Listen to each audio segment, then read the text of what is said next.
Hello guys, welcome to my new blog में आप सभी का स्वागत है।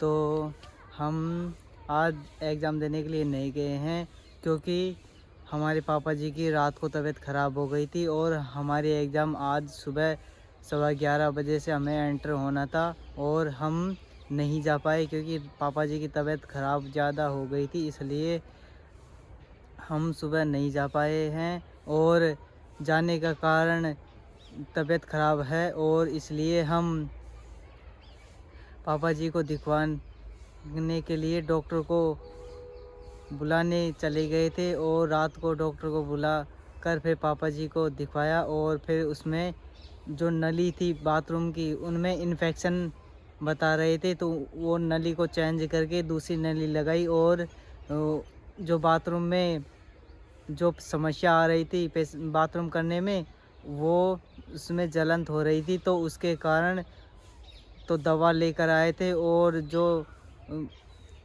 उसमें समस्या हो गई थी इन्फेक्शन, उसके लिए भी दवा लेकर आए थे। डॉक्टर ने वो थैली वैली सब चेंज करके उसको चेंज करने के बाद में फिर उसमें दवा देकर गए और फिर बाद में हम उनको छोड़ने के लिए गए। फिर बाद में सुबह और भी ज़्यादा दर्द करने लग गया, तो हम दर्द की दवा लेने के लिए चले गए, इसलिए हम एग्ज़ाम देने के लिए नहीं गए हैं ग्रुप डी की, और इसलिए हम नहीं जा पाए। इसलिए हम आपको अगले पार्ट में बताएंगे।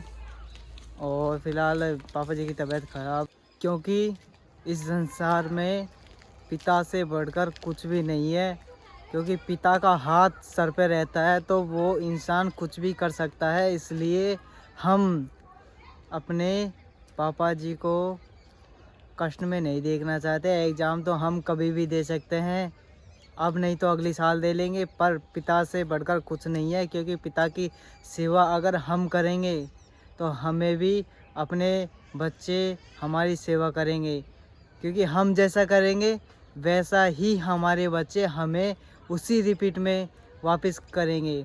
इसलिए हमें अपने माता पिता का ज़्यादा से ज़्यादा ध्यान और उनकी सेवा करनी चाहिए, जिससे हमें उनका आशीर्वाद और पुण्य मिलता है। इसलिए हम आपसे यही नम्र निवेदन करना चाहते हैं कि आपके पिताजी हैं तो उनकी सेवा और उनका कहना अवश्य माने, क्योंकि पिता से बढ़कर कुछ नहीं है।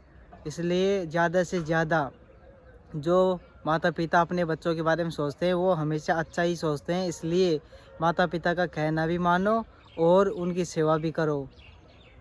आज का ब्लॉग यहाँ तक ही। ओके दोस्तों, बाय।